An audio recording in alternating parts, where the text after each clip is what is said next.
Kita punya trauma, entah itu fiktif, entah nyata, entah apalah. Kita punya trauma kasus Siti Jenar. Orang yang mendalami la ilaha illallah secara intensif, ya, entah itu disebut kalimat sodo, bosuluk, boseloko, mbah kono pokoknya. Orang yang memahami la ilaha illallah secara intensif, itu pasti menuju ilmu hakikat. Dan menuju ilmu hakikat pasti ngalami hakikat yang khoyali. Ini ruang tenan ini. Hakikat yang nopo? Khoyali. Dan hakikat yang khoyali ini mulai menipu. Ya, kalau sudah begitu ruwet, misalnya ngeten ya. Ketika kulon moco ya, diskusi ini udah perdebatan ini kali jago besi benar. Saat itu ada Sunan Bonang juga. Kamu sujud pakai apa kali jaga? Ya pakai jasad. Dari Siti Jenar. Daging kamu itu hanya onggokan daging. Nanti itu jadi bangkai. Dan setelah jadi bangkai itu habis. Kamu nanti ditulis Tuhan tidak termasuk yang sujud. Kebuah atau mbok go sujud itu bentek. Mikir kan juga. Rugi ke sujud be bathuk be tangan. Jasad tem sampean kuntek. Ora ana sing crita kowe nak sujud mergo jasad itu mau sampean dadi bang. Lah nek ngono sujud sing hakikat ora usah bathuk, ora usah tangan, ora usah sikil, yo rohom iku lho kon sujud be pangeran. Nak sujud be fisik ku rugi wong fisik sampean. Mikir kali. Orang bolak-balik kali Joko mantan wali preman terus jadi debat pusing. Siti Jenar tahu belajar tak tahu menang Irak. Yang jelas yang melang gak satem orang menangis. Wah, uang ini menjadi perdebatan. Sehingga keyakinannya kayak Siti Jenar, la ilaha illallah itu ya wahdatul wujud itu, innalillahi wa inna ilaihi. Selama ini kalau orang syariat misalnya, orang syariat itu kalau ada orang mati, misalnya Kak Ruhin mati, ini aku kan muni innalillahi wa inna ilaihi raji'un, saiki Ruhin wis mati. Mati itu balik ning penge. Itu cara wong hakikat kan salah besar. Orang mati itu tidak ada. Cara ilmu hakikat orang mati itu tidak ada. Roh ini tersiksa di alam fisik. Jadi ruh ini tersiksa di alam fisik. Karena ketemu ning jasate Ruhin. Tersiksa dulu. Akhirnya apa mangane kudu kerja piring Jepang tersiksa roti. Asal roti mau tersiksa. Misalnya kiai pemangan ada kudu pidato 2 jam barang tersiksa. Roti kenapa? Tersiksa. Mergo ora buta mangan, ora buta ngombe, tapi gara-gara melok fisik. Paham ya? Lho ini tenan ilmu kenapa ra ya bener. Lah kula bosen. Zaman betul lho guru waras maksudnya nggih. Artinya waras secara akademik karena ada referensi, ada marojek, ya. Waras secara hakikat. Kulo nu mau merasake sampean wis ilmu hakikat. Artinya saya juga ngalami ilmu hakikat. Lan ketika ini sekarang hikam, wong ra tau muka safar rasa jadi ulama. Entah sekian detik ulama itu harus pernah muka safar. Biar merasakan ilmu nopo ada. Tapi ilmu hakikat itu bisa dilogikakan sebelum sampai secara musyahadah. Paling enggak bisa sampai secara logika. Manusia itu mulai Nabi Adam sampai sekarang itu kan punya roh. Dan roh itu tidak makhluk. Ya, roh itu tidak makhluk. Ketika roh itu diletakkan di jasad, dia itu tersiksa. Karena ketika dia ke jasad fisik, namanya mengalami keterpisahan dengan yang abadi. Dia ini yang jasad fisik, tersiksa. Karena dia harus di alam yang kasat mata, alam mulki. Tersiksa. Ketika dia tersiksa, melok ruhin, akhirnya dia mangannya kangelan, akhirnya lesu, mangan. Padahal roh gak butuh mangan, perlu dicatat, roh gak butuh. Ini rabutan gunung kidul barang, kan rabutan rabi. Paham kan? Ini rabutan putus cinta, rabutan pegatan, rabutan macam-macam. Paham? Tapi karena dia nemplek jasad, yang butuh mangan, butuh rabi, butuh wedoan, macam-macam. Akhirnya roh tersiksa. Suatu saat kalau roh ini dalam bahasa manusia mati, ini dalam bahasa manusia mati. Ini hakikatnya roh itu tidak mati, dia kembali ke habitatnya. Ini disebut innalillah. Kita ini dari awal ya dengan Allah. Wa inna ilaihi juga kemudian nanti kita pasti kembali ke Allah. Dan itu diyakini betul oleh orang wahdatul wujud. Jadi kalau roh mati itu ya tidak ada mati. Terus sekarang itu kembali karena sudah lama mengalami keterpisahan mergo melok fisik-fisik dan ono kerja dasinan, ono nggo proposal ruwet roh melok. Paham gitu. Kita di roh itu napa melok ruwet. Lah roh ya tersiksa aku ra butuh mangan, ora butuh proposal bocah ngalor. Itu tersiksa. Makanya dalam cerita-cerita Jalaluddin Rumi yang otentik di kitab-kitab begitu. Ketika beliau mau meninggal, muridnya itu nangis. Dari Jalaluddin Rumi, kamu jangan nangisi saya ini mau pesta, saya ini mau pesta perkawinan. Kamu tidak merasakan penyesalan saya. Saya ini lama menyesal karena harus hidup bersama kamu. Terus saya ini tersiksa karena ngalami alam yang rusak, yang fana. Alam yang fana. Harusnya roh saya itu di alam abadi, bukan di sini. Maka jangan tangisi kematian saya. Kematian saya adalah kembalinya roh ke habitatnya. Semenjak itu kematian dianggap malam perkawinan. Karena roh kembali. Walhasil nguniku cara ilmu tasawuf bahasa Arab jenenge wahdatul wujud, kena Jawa Yogyakarta Solo keadaan itu jenenge manunggaling kawula. Mergo sing rawan ngono rugen lho, Pak. Nek tak terangno detail. Dadi bathuk mesti iki buku sujud kan. Niku sampeyan ilang. Dadi seksine ra ono cara teorine sinten Siti?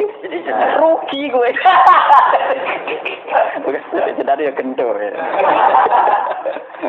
Tak kali coba mantan preman jak debat terus ora ngono mbok terus tak pateni kowe. Lah debat iki ora iso. Premane kumat. Biasa preman jak debat ilmi. Ngono ku model. Kali Joko yo ora salah dhisik Dina Umar nggih ngoten.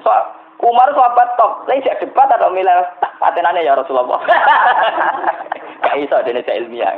Mantar preman pasar ukat terus jadi sahabat top. Debat yang milih mate. Ada wonten cerita wong Yahudi jaluk keputusan Nabi. Barang wis diputusno Nabi cek mamang. Ndak tenang keputusane ngono dalam sengketa duniawi. Bariku takok ya Ali. Ya Ali, aku mau sowan ning Nabi Muhammad. Dikai keputusan Nabi mamang cara kowe pilih. Ambek Ali dikai keputusan persis kanjeng Nabi. Cek mamang meneh takok Umar. Apa malah kamu sing gone Muhammad, gone Ali, kayak keputusan kok mamang, Mar. Cara kowe piye? Urusan duit. Entah ini, Des. Entah dia melepuh buat apa. Uang diputus Nabi ora marah. Buat mati. Gawe. Mereka mantan apa? Cara mantan intelektual kan ya wajar wong uji kok percaya Nabi. Kan bareng cara Ali sedera. Gak percaya wis kandhani. Ora mencerani tak ada. Lah ora apa patene. Ya wajar wong Yahudi kok percaya Nabi, nak percaya ora itu Yahudi Muslim. Ali itu Gus Dur. Ari Gus Dur beda piye tenang. Ali nyen ngoten watake ngoten. Nasibe padha. Ali itu ilmuwan yang jadi presiden gak sukses. Sing niru Gus Dur. Mergo ning dinggo negara wong pinter mimpin ra sukses. Wong pinter gampang maklumi. Lah misalnya kita jadi kiai wong pinter, saya santri ini pacaran, maksud jangan ada cerita besok. Wah ruwet, terus malah dalil zinalina subuh syahwat minan. Piye pondok tanpa pelaturan tadi. Paham ya, ruwet dah. Mulane aja geman, iki kiai pinter teman-teman aja geman. Sing biasa wae ana syariate sithik-sithik. Sing kamane ana santri pacaran tersinggung, ana santri nakal tersinggung, sing ana rasane lha donya ana napa? Jadi nak guru kula nu urusan ilmu semi hakikat. Mon gitu. Sehingga kayak Siti Jenar, cara pandang Siti Jenar itu masuk betul ning gone pemikiran para santrinya. Kados Ki Ageng Pengging siapa masuk betul karena masuk akal. Cara mereka napa? Betapa ndak ada artinya fisik ini. Nah, kalau semua fisik ini tidak ada artinya, kemudian yang ada artinya itu roh, perjalanan apa? Perjalanan roh, sehingga diartikan inna lillah wa inna ilaihi raji'un. Inna sholati wa nusuki wa mahyaya wa mamati lillah. Lah kemudian sekarang sampean tak tanya misalnya ini latihan ilmu hakikat. Wa mahyaya lan penguripan ingsun. Kalau ingsun itu artinya fisik atau jasad, itu keliru besar karena jasad tidak pernah hidup. Yang hidup itu roh. Paham ya? Sekarang artinya wama mati itu apa? Kematian ingsun. Kalau roh itu tidak pernah mati, berarti kematian roh adalah keterpisahan dengan yang agung atau yang abadi. Dan semuanya itu lillahi rabbil alamin. Sehingga mereka mengatakan kematian itu satu pesta. Malah kasus Bilal ditakoki, ya Bilal, ketika murid-muridnya nangis bergape mati, Bilal dia seneng aja. Badan nalkal akhibah Muhammad dan wakisbah. Ya, nak mati malah senang loh ketemu kekasihku. Sebab itu kematian tidak pernah jadi problem bagi mereka sing soleh. sing menembus ilmu hakikat. Paham? Tapi ilmu hakikat kayak ini itu yang diyakini Siti Jenar, diyakini Jalaluddin Rumi, diyakini para wali-wali wahdatul wujud. Dulu Syekh Husain Sinten Al-Halal. Itu kemudian melahirkan prahara syariat. Prahara apa? Syariat. Sebab itu Wali Songo, oke Siti Jenar benar dalam filosofinya, tapi harus dibunuh. Karena menjadi prahara syariat. Sama dengan yang dikatakan Nabi itu benar, tapi menjadi prahara syariat. Akhirnya disomasi oleh Umar radhiyallahu anhu. Jadi sebetulnya sama, pola-pola ceritanya sama. Intinya sebuah ilmu hakikat harus dikawal napa? Syariat. Ya kula bolak-balik, contoh paling gampang wit pisang. Wong nak mangan gedang kulitnya tetap dibuat. Tapi umpama gedang dari awal ora usah kulit, ras itu dadi gedang. Paham nggih? Meskipun kon ape dipangan ya dibuat. Tapi kita tidak bisa bayangkan pisang dari awal tanpa napa? Mbah kekeringan, mbah bosok, wae ra sido dadi napa? Pisang. Terus pentingnya syariat lagi begini. Mulane penting ngaji wali-wali syariat sing pinter kados Sunan Kudus, kados Sunan Bonang. Andai kan tidak ada syariat itu dunia pun mesti rusak. Contoh paling gampang masalah pornografi, porno aksi. Jadi jenar aja omongi ngono ibu ngakak-ngakak deh. Dari pangeran wis pirsa, kowe nek klambi pangeran ora ora tentora ya ora usah klambenan. Wong ora ana gunane. Kalau yang paling penting itu nazarullah, kenapa kowe kelambinan barang, wong kowe kelambinan ora pangeran tetep pirsa. Nyatane si jenar nak mulang nggih coba kelambinan lah intine napa? Dinya ada nabi Sunan Bonang. Nah kowe percaya kabeh nazarullah ora usah napa? Kelambinan. Tetapi teori ra usah kelambinan iki dinggo tenan, mulane nek pas wiridan aliran sesat ciri utama. Kira kelambinan tenan. Ruwet kok. Lha iki tenan iki cerita, iki pentingnya ngaji nggih. Ben sampean ngerti variasi riwayat, kemudian kita orang syariat harus kayak apa, kemudian kenapa menjadi aliran wahdatul wujud.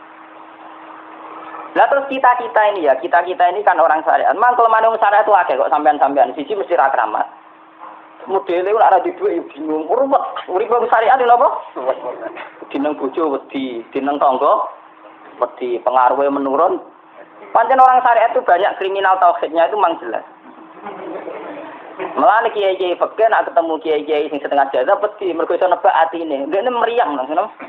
Sing kiai ra tau salat keramat padahal ngambungan wong. Sumudina salat pas waktu kok ora tau keramat. Wong ape buah utang tanggane iku keramat apane? Sing kono ngawur ngawur sowan pirang. Meriang oleh syariat ngadepi wong hakikat napa? Mulane jogeman gitu dadi wong syariat sing ngene iku bahaya. Nah, kula mboten ngarah. Sampai dadi wong syariat sing ra keramat. Bahaya sekali itu bagi perjalanan agama. Kalau sering ketemu kiai-kiai yang terkenal keramat di Juwaduk tiang-tiang hakikat. Ditantang kanca-kanca kalau wani, nah tantang aku tetap rawani kok. Mikir deh. Karena orang yang sama-sama ke jalur hakikat tetap punya alamat, tetap wonten simahum diuji min asaris. Cara pandangnya mesti sama. Kalau nanti ketemu murid, ya artinya yang ikut aliran Siti Jenar, dia ada sholat, ada apa, hidup di satu tempat gitu. Padahal dia bisa baca ihya. Dulu pernah mondok di Mekah, pernah di Irak. Nego, ya meresahkan para kiai. Kemudian sebagian mereka minta saya suruh ketemu. Ya walhasil kalau ketemu pertama ya. Jadi harus tapi zaman roh jenengku terperata arani muka sapa.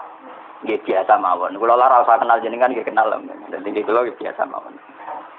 Lalu pernah ngajari ajaran nih. Saya Gus ning donya tak enteni mau turu-turu ngenteni mati ngono Gus kok repot. Ucapan kula terus enak. Sampai ada wong hakikat wong ngenteni mati barang. Ya mati yo saiki iku.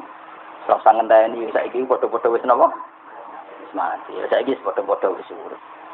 Wis padha kabeh. Nah cara ilmu hakikat kan terus sama semua. Napa? Sama semua. Tadi makanya itu tadi. Kalau baleni maliki, logika hakikat itu begitu ya. Roh itu ditiupkan oleh Tuhan ke kita. Kemudian roh karena ikut alam fisik, alam jasad, roh ngalami yang kita alami. Nggih. Ketika roh ngalami yang kita alami, dia tersiksa. Nah, ketika roh sudah terpisah dari jasad yang mengekang, yang memenjara ini, dia senang terus kembali ke Tuhan. Ini disebut innalillahi wa inna ilaihi. Nah, jasad ini kemudian menurut ilmu hakikat tidak ada gunanya sama sekali total. hilang ditelan tanah. Lah kalau begitu jasad iki nak mbok agul-agulan. Gusti bathuk kula tak nggo sujud tangan kula ndi buktine tanganem wis ra ono. Bathuk wis ora. Mulai dari Siti Jenar, hanya wali bodoh kayak kalian yang punya ajaran bodoh begitu. Malah rasupan terus. Mulane Sunan Kalijaga semangat kon mateni mergo tambah omongane glodro dindi. Tapi yang enggak disadari Siti Jenar yaitu tadi. Inti dari ilmu hakikat itu kan tunduk sama kersane Tuhan. Kalau sudah tunduk pada kersane Tuhan, kalau kersane Tuhan roh kita harus di jasad. Dan wujud jasad kita ini juga karena kehendak Tuhan. Kenapa yang wujudnya jasad yang karena kehendak Tuhan engkau ingkari? Sementara wujudnya roh tidak kamu ingkari. Toh wujudnya jasad ya bi iradatillah wa bi masyiatillah. Wujudnya roh ya bi wujudit bi masyiatillah wa ira. Harusnya fungsi jasad juga harus kamu akui toh Siti Jenar. Wong sekarang kita punya jasad ya bukan karena kita, karena kehendak Allah. Kenapa kamu ingkari? Berarti kamu ingkari kehendak meneng Siti Jenar.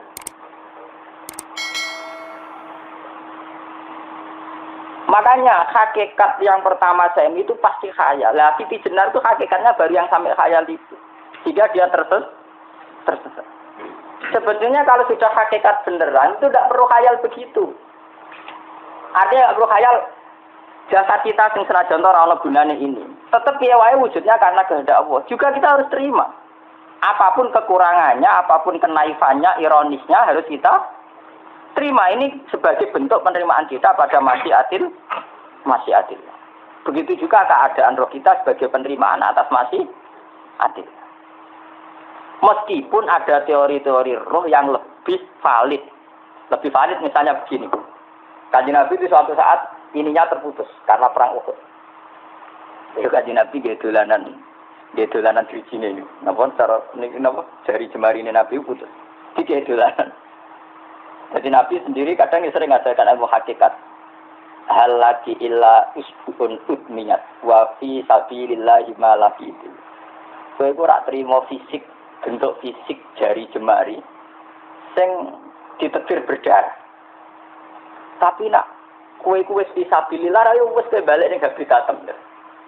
Sehingga kenapa para sahabat itu ketika dicincang, ketika putus tangannya, putus kakinya, sahabat yang usul ke ilmu hakikat itu malah senang. Karena jasad kita ini kan ila sabilillah menuju jalan Tuhan. Sekali dia sudah terluka fisabilillah itu sudah menemukan formatnya. Cara teori Cina sudah menemukan formasinya. Paham ya? Orang kok malah ngeluh itu berarti goblok benar ngeluh paham tak? Paham ini apa? Jadi, makanya Nabi ngertikan ya itu sudah ketemu formatnya. Ketika rohnya para syuhada nanti kembali ke Tuhan ya ketemu formatnya lagi. Itu disebut wala taqulu lima yuqtalu fi sabilillah. Amma dia tidak mati sesuai formasi awal, yaitu roh kembali ke Tuhan dan jasad ikut mengawal. Nah itu Nabi kadang ya pakai ilmu hakikat begitu. Malah kalau bolak-balik matur, kalau nunggu mulai umur 20 tahun nopo pinten, kalau nunggu ini gak ada penyakit dan ekstrim penyakit saya. Sampai saat ini kalau nak ngobat tidak lebih 50%, karena saya tetap berpikir. Misalnya cara syariat kan berobat, tapi cara hakikat. Apa betul keberadaan saya di alam ini penting? Sehingga aku kepengen urip tak bela-belani ngantek ratusan juta. Jangan-jangan penting mati ikut timbang uripku. Lah nek ngono lha apa tak bela-belani? Entek ratusan juta. Jadi misalnya kita berobat ya mau ya cari nabi kan berobat ya berobat. Pokoknya kita Islam masih mau geruduk kadang kira paham. Sekali kamu mengamati dengan sisi hakikat. Coba sekarang sampean pikir, coba sekarang nggak pakai logika hakikat, pakai logika syariat saja. Saya ini misalnya asetnya 10 juta, misalnya, saya punya aset 10 juta. Tapi misalnya aku rugen nawan atau dipengaruh di masa depan sama nih, kalau kulo kan soalnya cara teori di masa, misalnya kulo rugen, artinya kere di duit 10 juta aset. Tujuan saya sembuh kan supaya aku iso sembuh sehat, engkau iso kerja untuk anak. Tapi karena saya sakit nanti operasi tidak 10 juta. Operasi ndak 10 juta. Wong aku repair mesti iso marisi anak. Apa meneh nek 10 juta tak ada gue berobat malah jelas ra iso marisi. Lah nek ngono penting matiku ya dibagi 10 juta. Karwan iso diwaris langsung. Sementara nek aku mari dibiayai 10 juta rong mesti mari 10 juta mesti entek. Artinya tidak ada jaminan kalau berobat itu secara visi ke depan lebih baik. Soalnya malah ngantek donya nggak jelas akibat positifnya. Misalnya tetap lumpuh, teori loh. Bahwa artinya apa? Teori hakikat tetap lebih benar bahwa hidup itu tidak ada artinya. Semua itu tidak ada artinya. Berobat apa berobat semuanya tidak ada artinya. Teori loh gini. Sehingga kalau kita tengah-tengahnya aja tengah-tengah, kados kula misalnya loro nggih berubah. Gusti separuh kula nglakoni syariat, tapi sebagai kula ulama fikih nggih separuh kula lakoni napa? Jadi kula tetep mboten ngarah obat 100%. Tapi orang arah berobat wong kula tiyang napa? Syariat. Tapi memang faktanya itu begitu. Cara Kanjeng Nabi kadang Kanjeng Nabi berobat. Kadang Kanjeng Nabi wis nikine tercincang gede guyonan. Wa laki illa usbu'un udwiyat ora apa triji sing gak melok-melok. Nah, bukti bahwa jasadnya begitu tidak penting. Kayak Sayyid Hamzah. Menurut Sayyid Hamzah menganggap wahyu bentuknya rakaruan. Kalau teori Siti Jenar itu benar, teori Jalaluddin Rumi benar teorinya loh. Orang kok rasolate loh, maksudnya kena nganut rasolate. Benar dalam analisis roh.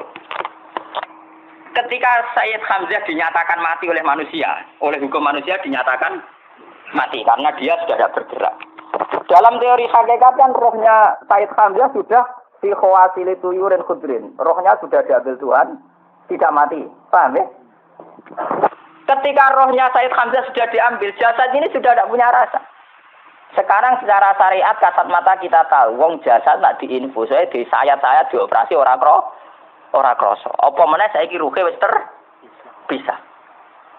Lah ya jasad itu cek gampange, dioperasi dibius saja terus tidak kerasa. Apalagi rohnya sudah diambil. Nah, saiki bayangkan. Ketika Sayyid Hamzah itu sudah di atas. Niku kira-kira delok wahsi ra wong bentuk. Lho wong kok baca igabus. Ketika jasad benar-benar tidak penting, kemudian jasadnya Sayyid Hamzah kan dicincang oleh wahsi. Ketika rohnya sudah diambil kan Hamzah tidak merasakan. Berarti Sayyid Hamzah guyu-guyu wahsi. Wahsi cek bentuk nih gabus dicincang. Paham ya? Lho niki tenan. Artinya ketika pandangan manusia iba kepada Sayyid Hamzah karena dicincang, dimutilasi oleh wahsi. Wahsi tidak mengalami Pak Sinten, Sayyid Hamzah tidak mengalami apa-apa karena rohnya sudah bersama Tuhan. Dan iso wae Sayyid Hamzah malah guyu-guyu wahsi. Cek goblok gabus kok dicincang. Lah nak ngono rak mirip, makanya dalam hal ini itu dalam teori roh itu sebetulnya Siti Jenar tidak sesat dalam teori roh. Tapi jangan katakan itu penemuannya Siti Jenar. Siti Jenar itu terlambat. Sebelum itu ada Husain Al-Khallas, sebelum itu ada Jalaluddin Rumi, sebelum itu juga ada sahabat, ada nabi. Cuma cara aplikasinya Siti Jenar melenceng. Jadi jangan katakan kok tak kampus-kampus, itu pendapat Siti Jenar itu malah goblok meneng. Siti Jenar itu sanut, paham? Nggih apa? Wis sanut. Nah, teori yang sama terjadi pada Yesus Kristus. Ketika Yesus misalnya secara lahir dicincang, dimutilasi, diapakan oleh orang Yahudi. Sebetulnya rohnya dia sudah bersama Tuhan. Kembali ke Tuhan Bapa, nah cara Kristen. Nah cara Islam ya balik ini pangeran. Andaikan itu iya, itu ya ada masalah. Karena hakikatnya dia tidak dicincang, tidak dibunuh. Andaikan iya, tentu menurut Islam yang dibunuh Yudas atau siapa itu yang masuk piala. Tapi sama sebetulnya teorinya sama. Kalaupun iya ada masalah. Oke, kalau misalnya Nabi Isa karena ada kontroversi menyangkut dia atau Yudas. Sekarang yang Zakaria dan ya Zakaria Yahya itu dicincang betul oleh orang Yahudi. Matinya dimutilasi. Tapi dia tidak apa-apa. Karena ketika beliau dicincang, rohnya sudah diambil. Ini rumah tenan kan. Ben kira untuk kendel mati paham kan ya. Jadi maksudnya ini kalau ajari nak mati itu tidak problem. Ini kalau urip mati loh. Nah ini bersamaan paham ya. Kaitan la ilaha illallah ini nanti semuanya sama kaitan sama apa? La ilaha illallah. Ini nanti ujungnya sama dengan la ilaha illallah. Begitu juga seterusnya. Misalnya Yahya kalian sinten? Zakaria. Ketika Tuhan ditanya, jadi tenggene alam malakut pengiran ditakok, ya Allah, Yahya dan Zakaria itu kan hamba pilihan engkau. Ketika dicincang kok jenengan biarkan. Endi Yahya Zakaria dicincang? Aku itu ra goblok dari pengiran. Sedurunge dekne dicincang jasate ruhe tak jipuk. Dadi dekne ora krasa blas. Begitu juga yang tafsir-tafsir, sampean lihat wa Maryama. Sayyidah Maryam yang istrinya Fir'aun. Itu kan dia iman sama Nabi Musa Asiyah. Ya. Asiyah imro'ati apa? Fir'aun. Asiyah imro'ati Fir'aun. Ya. Itu kan dihukum oleh Fir'aun. Ketika mau ditumpahi apa? Batu besar. Itu Allah ketika di pangeran. Ya malaikat mauti, cepat ambil rohnya sebelum dihunjami batu besar. Terus rohnya diambil. Sebab itu dalam hukum Tuhan, Tuhan itu tidak merasa bahwa Tuhan membiarkan Asiyah, membiarkan Hamzah, membiarkan Yahya, membiarkan Zakaria. Dalam hukum Tuhan, semua orang ini roh-roh terhormat. Akhirnya nak nganggo teori iki sing nyincang malah goblok wong gabus goblok cincang ngono dadi nak nganggo teori iki malah berbalik sing goblok sing nyincang. Paham? Yo ora kok sesuai sampean kiaskan saja. Wong dibius wae disayat-sayat gak kroso. Kaya apa nak ruhe bener-bener wis tercabut terpisah. Rasane ning ndi? Ini disebut wala taqulu lima yuqtalu fi sabilillah napa? Lah kemudian roh ini kemana? Nah, roh itu sudah menyatu dengan kalimat tauhid. Mesti roh itu bersaksi la ilaha illallah. Itu sing disebut ning alam roh ketika Allah tanya alastu bi rabbikum mesti qalu bala. Mesti mereka jawabnya napa? Bala. Karena alam roh tentu lebih mudah bersaksi akan keberhadiran dan keeksistensi Tuhan Allah Subhanahu wa taala. Paham ya, ini sama penting. Nah, ketika kalimat tauhid sudah menyatu kayak begini, itu mesti kalimat tauhid sing mesti langsung untuk swarga. Itu dimaksud Nabi mustaiqinan biha qalbu mukhlishon biha qalbu. Hati itu qalbu kan nggak bisa kamu artikan jantung atau liver kayak teori modern sekarang. Misalnya qalbun itu apa? Jadi kiai qalbun itu jantung. Nah, ngono beda mek liver. Lah liver apa kabidun? Iku akal-akalan aja padha ora paham. Bahasa kolbun, fikrun, aklun itu sesuatu yang misteri. Roh ini kemudian dengan kalimat tauhid sudah menyatu disebut mukhlishon biha qalbu. Ada tingkat kemurnian hubungan roh dengan kalimat tauhid. Lah kalau begitu pasti dakhalal jannah. Karena tidak mungkin kalimat tauhid kok di neraka. Lah ini ngomong masalah-masalah hakikat. Wong sing gak tahu petualangan hakikat, momennya sing sering bingung bakas duit, bayar kredit, utang jatuh tempo. Ora usah melok mikir, utek wis entek go mikir duit.